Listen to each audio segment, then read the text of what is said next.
ఎట్టకేలకు టీపీసీసీ అధ్యక్ష నియామకం జరిగిపోయింది. ఇక ఇప్పుడు పీసీసీని ప్రక్షాళన చేసే పనిలో ఉన్నారు పీసీసీ అధ్యక్షుడు మహేష్ కుమార్ గౌడ్.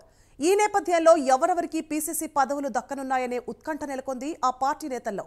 ముగ్గురు వర్కింగ్ ప్రెసిడెంట్స్ ఉండనున్నారనే సమాచారంతో ఎవరెవరు ఆ ముగ్గురు అనే ఆసక్తి రాజకీయ వర్గాల్లో సైతం కలుగుతోంది. పైగా అధికారంలో ఉన్న పార్టీ దీంతో పదవులపై ఆశలు పెట్టుకున్నారు చాలా మంది నేతలు.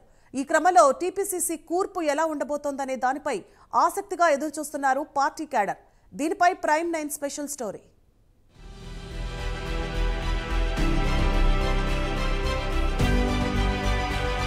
ఎప్పుడెప్పుడా అని ఎదురు చూసిన టీపీసీసీ అధ్యక్షుడి నియామకం జరిగిపోయింది.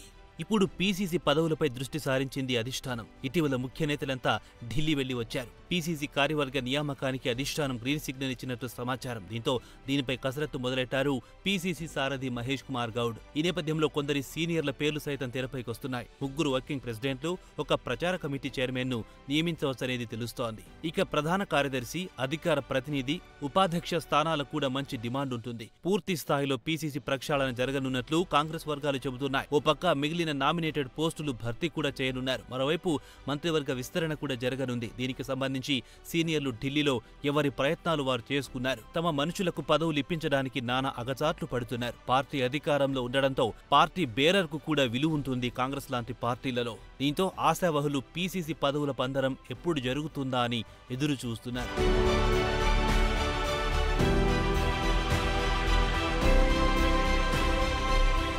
టీపీసీసీని ఒక బీసీ సామాజిక వర్గానికి కట్టబెట్టడంతో వర్కింగ్ ప్రెసిడెంట్ ను మిగిలిన సామాజిక వర్గాలకు అవకాశం కల్పించాలని అధిష్టానం సూచనలు చేసినట్లుగా తెలుస్తోంది. పీసీసీ బీసీకిచ్చిన నేపథ్యంలో వర్కింగ్ ప్రెసిడెంట్స్ గా ముగ్గురిని నియమించాలని భావిస్తున్నట్లు సమాచారం.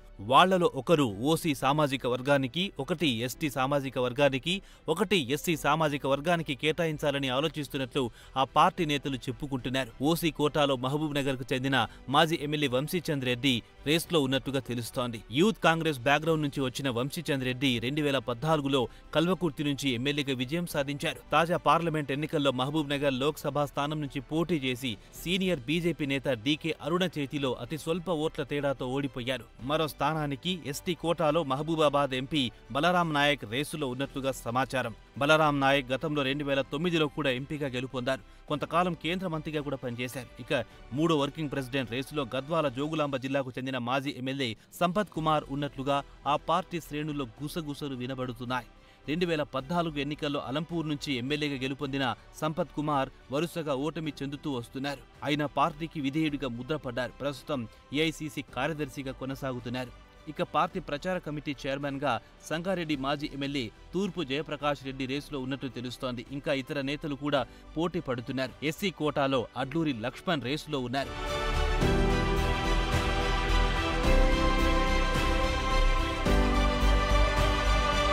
పూర్తి స్థాయిలో పీసీసీ నియామకాలు జరిగితే సీఎం రేవంత్ రెడ్డి ఇక పాలనపై పూర్తిగా దృష్టి పెట్టే అవకాశం ఉంటుంది.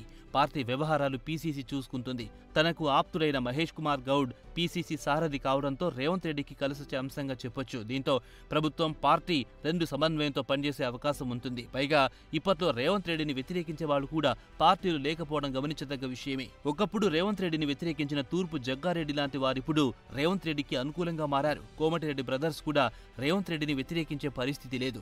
భర్తీ విక్రమార్క, ఉత్తమ్ కుమార్ రెడ్డి లాంటి వాళ్లు వాళ్ల పని వాళ్ళు చేసుకుంటూ పోతున్నారు. దీంతో పీసీసీ కార్యవర్గంలో కూడా రేవంత్ రెడ్డి ముద్ర ఉండనుందని ఆ పార్టీ శ్రేణులు చెబుతున్నాయి.